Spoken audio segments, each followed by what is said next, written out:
Good afternoon, mums in business. Hope everyone is stressless and balanced on this Monday, and then when picking up your children, it's not actually too difficult. I forgot to put my do not disturb on, didn't I? If you're looking at my blanket walls, which is even interesting for me, you might have heard me on different other posts say that I'm actually moving in about 2 weeks, so everything is taken down. Some of my paintings are on the floor, but I have a blank wall. But what does a blank wall mean? A blank wall means that you have a blank canvas to create the life you want. So that's an exciting thing.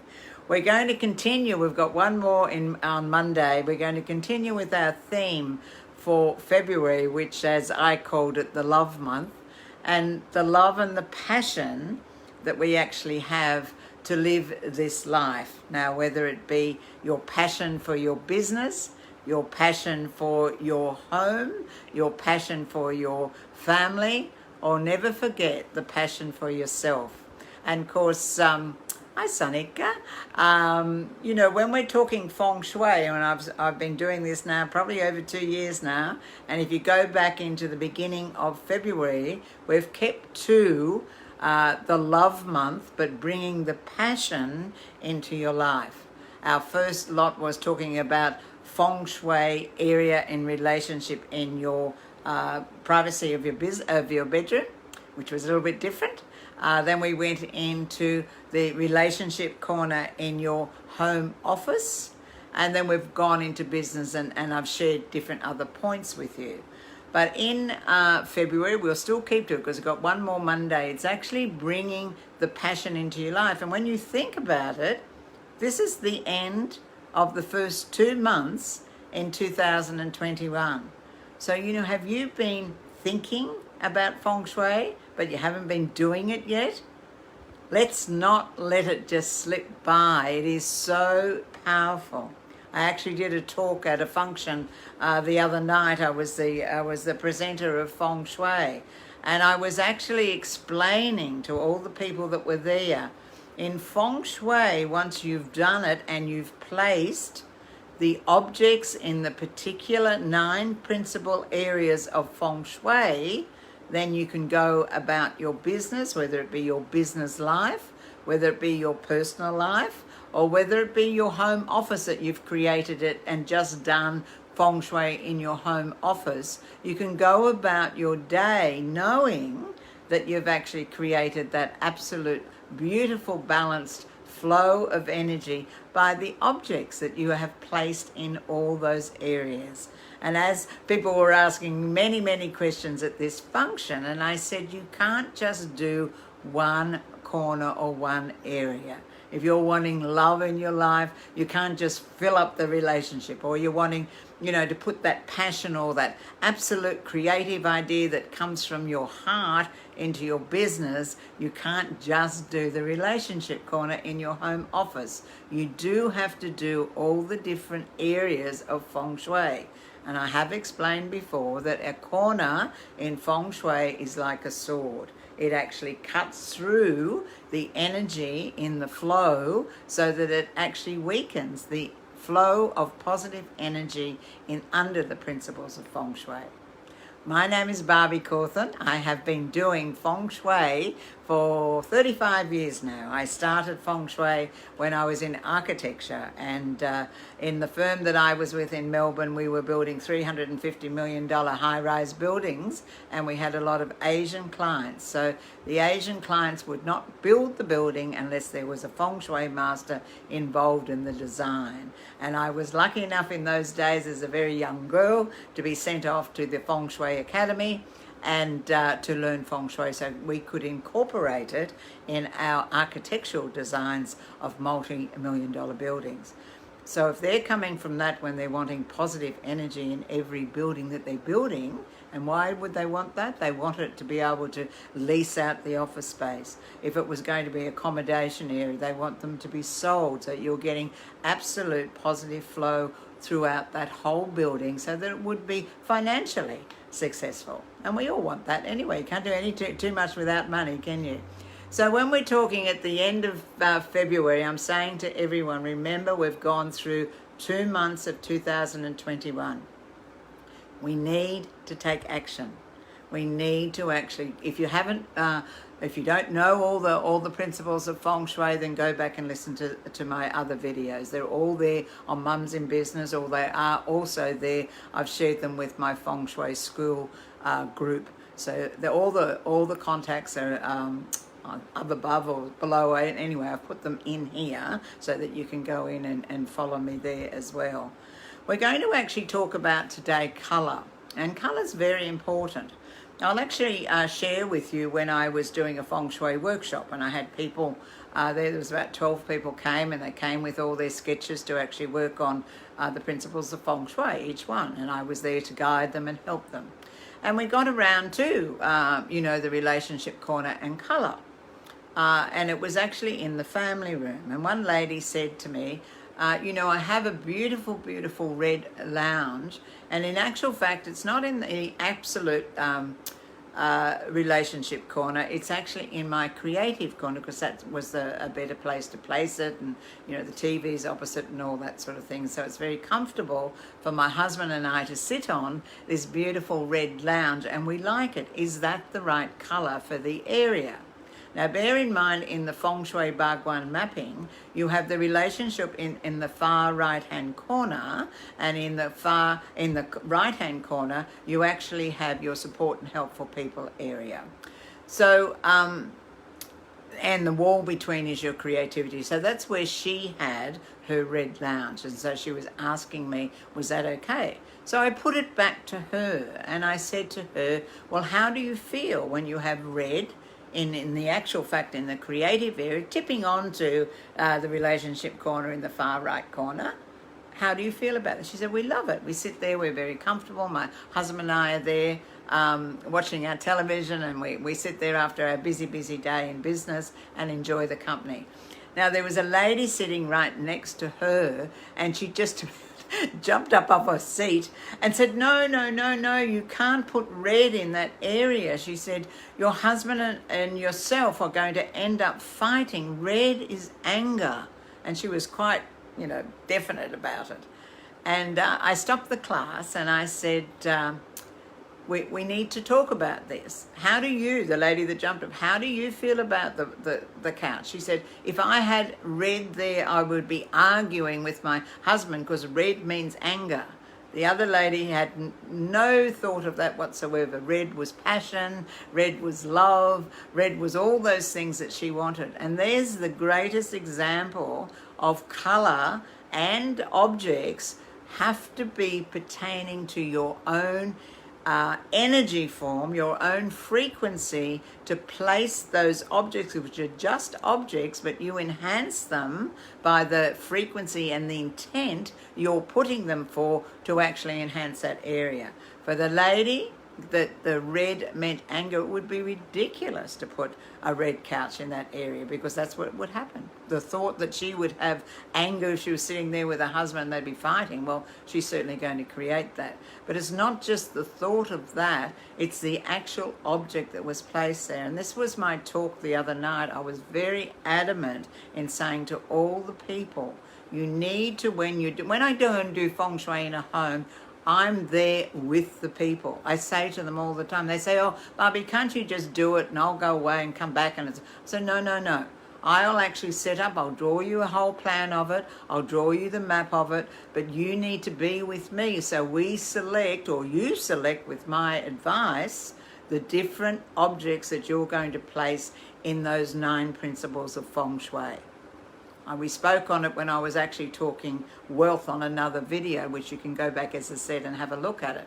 In the, we'll just skip over to the wealth corner, which is the far left-hand corner in the Bhagwan mapping system. Now, I would put a beautiful piece of crystal citrine. It's a great big one like that. Why would I do that? Because I come from an energetic point of view. I design beautiful natural crystal jewelry, which is the energy and the intention, and make special jewelry for people so they're wearing it. So it's a very personal thing. Feng Shui is the positive flow in the environment. So I would put, just going back to the wealth for a little moment, I would put the citrine, but somebody may not have any association with the citrine crystal. So what would they put there? To actually, every time they looked over there, it would remind them in the wealth corner of why they were doing business, why they wanted to get ahead, why they were studying, why they were wanting to achieve, to have the abundance. Abundance in all things, let's hope, not just money. But if they didn't associate with a citrine crystal, then it would be pointless putting there. They need to associate with something else, and maybe it's a $100 bill. Put the $100 bill there, or something that reminds them of wealth. So when they looked over there, that's what it would be. So in your relationship corner, because we're still talking passion and love in the month of February, it needs to be, and you think about this, in your passion, in your relationship corner, sure, it's the far right-hand corner, but if you want passion, you want to be totally healthy. So you can look at colour in your health area, which is the wall between your wisdom and your wealth. That is your health. If you're wanting to bring your future to you, because I have this great belief that your future's already created, you just got to bring it back to you so that you can actually manifest it and take action. So you could put the colour, some colour of passion also. What's passion to you?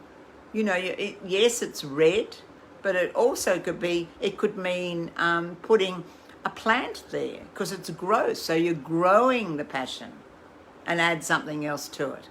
So colour is a very, very big thing. Blue usually represents communication. What does blue mean to you? Red means passion. What does red mean to you? Green means growth. What does green mean to you? What does yellow mean to you? So you have to go back. This is why you can't just read a book on Feng Shui and say, okay, that means that, that means that, that means that. But what does it mean to you? If that object or that colour doesn't mean the same to you as what they've said in the book, then there's absolutely no point in doing it. It's a guideline to actually make you think probably a little bit deeper of the colour that you would actually put in those areas. And we should have passion in everything that we do. What's the point of being here if we don't have it? You know, if we want health, then put passion into becoming healthy, however it is for you. You know, I carry a bit of weight, so there's no point me saying I'm going to have passion and run a marathon, because that's not going to happen. I'm not going to do it, am I? But I'm going to do, you know, Pilates, or I'm going to do yoga, or I'm going to walk. That's my passion. And if I'm going to do that to be healthy, then I'm going to do it with passion so that it's actually a positive energy. In your relationship corner in your home office, in your business, it's the passion that you actually started. Why did you start to do your business? You started it because you had this amazing creative idea, even if somebody's actually given you the spark to start. But to have that passion in your belly, that passion in your heart to continue, which makes it sustainable, is what it's all about. So think of the colour also. Yes, naturally it goes to red, but if red's not your colour, like the lady with the couch, and it made her angry, it would be no point in putting red in anything that she did in her home, because it would just disturb her. Be like the ball with the red flag, wouldn't it? You don't want that. So it takes a little bit of thinking in Feng Shui. I'll go through, for all the people that haven't seen it before, I'll quickly go through the Bhagwan mapping. You go through your point of entry. On the left-hand corner is your wisdom and knowledge. On your far left-hand corner is your wealth. The wall in between is your health and family. The wall you're looking at is your future, what you're going to bring your future to you, where you want to be in your future. And your future is your future, not anybody else's. Your far right-hand corner is your relationship to your business, or intimately more in your bedroom. And it could be your relationship to you. We spoke about this before as well. Loving yourself unconditionally, so that everything you do, whether it be work, whether it be business, whether it be your friends, you have that passion because you're in absolute unconditional love for yourself. That's another subject altogether, but that's what it is all about.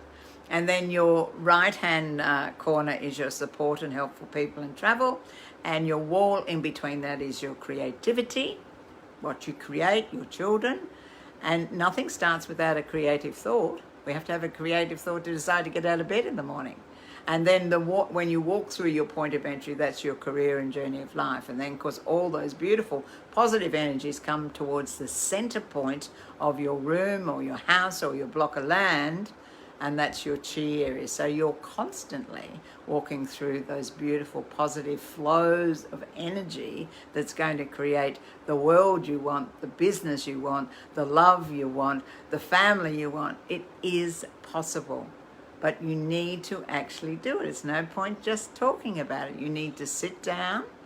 You need to write down the different, what I've just explained to you in the Bhagwan.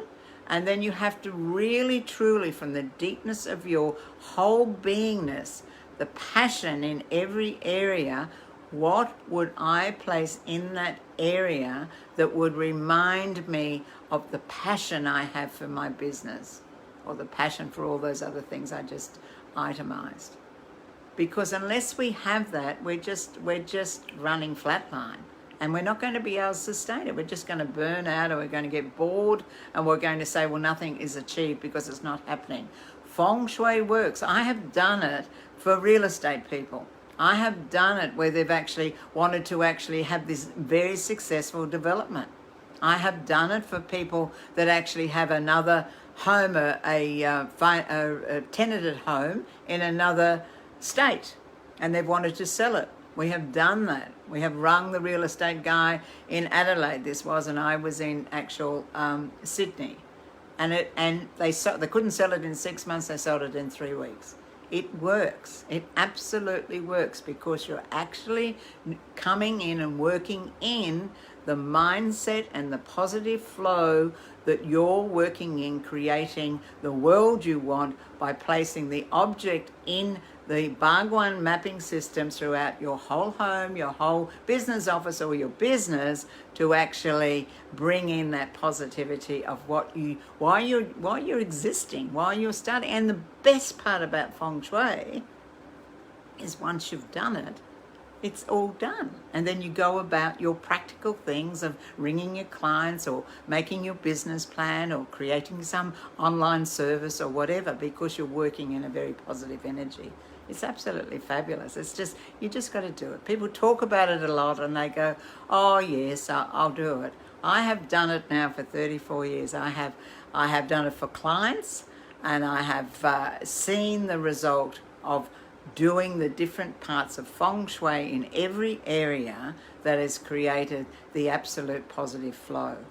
You know yourself, if you actually go into a room and you're feeling uncomfortable, you're actually feeling the energy. Now you have to make a decision whether you want to stay there or you want to work out, what it's all about, or you leave. It's your choice.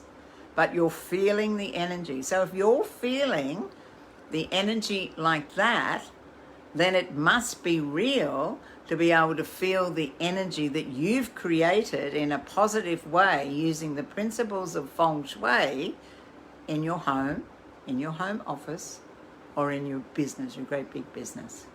It just works. I just know it does, and you need to start doing it, because 2 months of the year is already gone. We certainly don't want to get to June and go, my God, I still haven't done it, and I'm still in the same way. And it's not going to be easy for the next couple of months. It's just the way it is with COVID.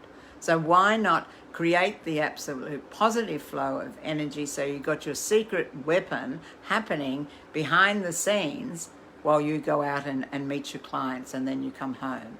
I finished a beautiful beauty studio, and we did Feng Shui in downstairs and upstairs. And the owner of that studio has actually said to me, Barbie, it's so amazing. Sure, it's beautiful because she's got lovely things there too, and she does amazing work. I've been in it for 34 years. but also she has that secret weapon of actually having Feng Shui done in her beauty studio, so that when people come in, they're actually going, this is really lovely. And she's had a couple of studios, and they haven't been saying the same thing, but they're saying, I feel really, really good here. And isn't that the most incredible thing? So they've come from a busy outside, whatever's gone on in their life. They've walked into a beauty studio. Sure, your whole being would be going, oh yes, I'm just going to relax. I'll get up on the table and just let her do what she does. But if you're walking into a positive environment because it's been created by placements of objects in all the proper principles of Feng Shui to enhance those areas, then you're walking into immediately a positive flow of energy in a business. And instead of it just thinking, oh, I'm a bit nervous, I'll get up, this is my first treatment I've had, you'll immediately be relaxed. And the person has said to me, they're so relaxed before they start, because I know it's because we've done Feng Shui throughout my whole beauty studio. So that's Feng Shui for you. So don't forget, think about, during the week, it's nice if you do it, write down some colours that you associate with those 9 principles of Feng Shui that we spoke about. Hi, Abby. And write them down for yourself. Write them down for yourself. So that's my tip for Feng Shui today. We've just finished. Well, we March when we get over, so we flip over to another theme for Feng Shui. But in February, it was all to do with the passion for your business, the passion for your home office, the passion for yourself, the passion for your family. And we spoke about it, so if you've missed some of them, go back and you'll see the replay. But you need to be Feng Shui is not styling. You can go into a place and it looks beautiful, and the styling, it feels comfortable, but it's not encouraging the flow of energy in all those areas, in your wisdom, in your wealth, in your relationship, in your future, in your health, in your children, in your career. They are the principles of Feng Shui, and you need to be placing the objects pertaining to how you feel about those to encourage you to keep going, to make you sustainable, to be successful in your business or in your life after you've done the placement of Feng Shui. And don't forget, when you have done that, every now and again, go over and touch the objects and enhance them with the intention of why you placed them there. Again, we're talking flow of energy. So, enhance them. So simple, so profound, and so amazing. And I know that because I've been, as I said, in an architectural firm working beside the designer on a $350 million buildings. I've done them in beauty studios. I've done them in psychology clinics. I've done them in great big printing offices. I've done them in homes. I've done them in places where people have wanted, a relationship to come into their life. We've done Feng Shui and enhanced it all the way through, and now they're in a happy relationship. We've done it when people have just wanted to build up their whole energy of their life for themselves on a personal level. They didn't want a relationship. It can happen to you. You don't have to do the 2 pairs of this and this and this if you don't want one. It's a relationship with yourself. As they say, having an affair with yourself. How beautiful is that? So I hope you enjoyed those little tips on Feng Shui. We flip over into March next Monday. And don't forget, as a bonus in Mums in Business, I actually do a 15-minute free discussion on Feng Shui. We can do it by video messenger, which you're actually looking at each other, or we can do it through comments, or you just contact me through on the bottom there and say, Barbie, can you please get in contact with me? But it's a 15-minute free discussion on how Feng Shui can help you, whether it be in your business, big business building, whether it be in your home office. So many people are working from home now, or whether it's being personally in your home. But bear in mind, in your home, you have to do every room. You can't just do one. It's all to do with balance. So have a lovely week, a lovely stressless week.